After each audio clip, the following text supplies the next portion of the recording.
Third, and this is a big one, we all get stuck in what I call the ongoing drama of our life. I would say the lives of stuff going on around us, perhaps that we don't really understand how to get out of.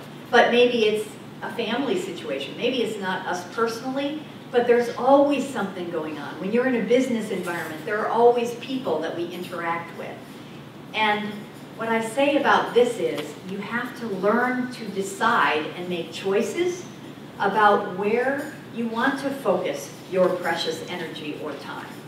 And if you're focusing on something that isn't going to really help you, then you need to make that decision and say, I choose not to go there. And the very clear question you ask yourself, and this is a tip, is to say, if I do this, if I have this, if I want to be this, is it going to get me closer to my goal? And my goal meaning, what is it that I want to have in my life?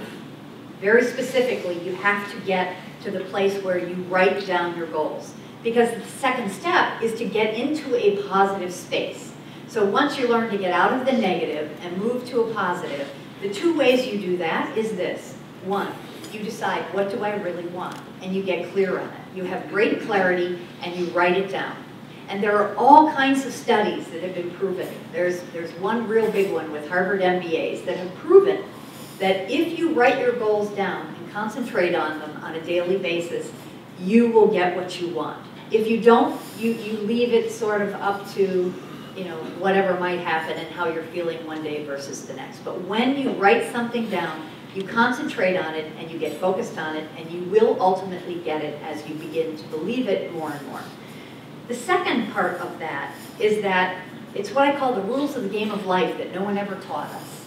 We truly were not explained that what we think, what we speak, and what we say, but most importantly how we're feeling, is what's creating that life that goes on around us.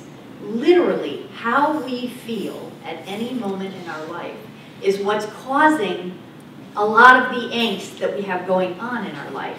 It's like, as I said, you go back to the thoughts, and if you stay in a negative place, you're just creating more negativity. If you make a conscious decision that says, wow, now I don't want to be in that place anymore, it doesn't feel very good, I'd really like to move on to something that's more positive, where I get what I want out of life, you have to literally flip that switch and say, okay, no more of that.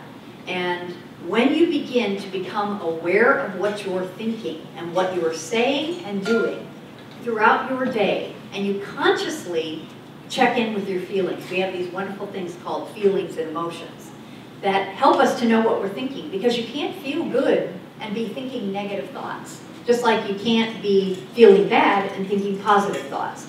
So the second tip is that throughout your day, pick a couple of times to get started, in the morning or in the evening, and say, how do I feel right now?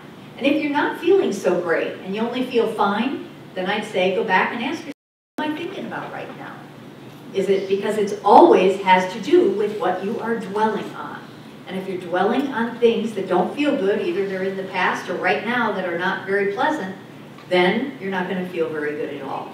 And it is those feelings that create our world.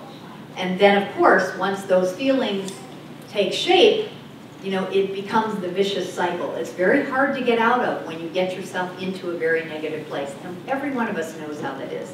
We've had a time in our life where things aren't going well and we just mentally can't get out of it. So it's really important to begin to be conscious about how you feel.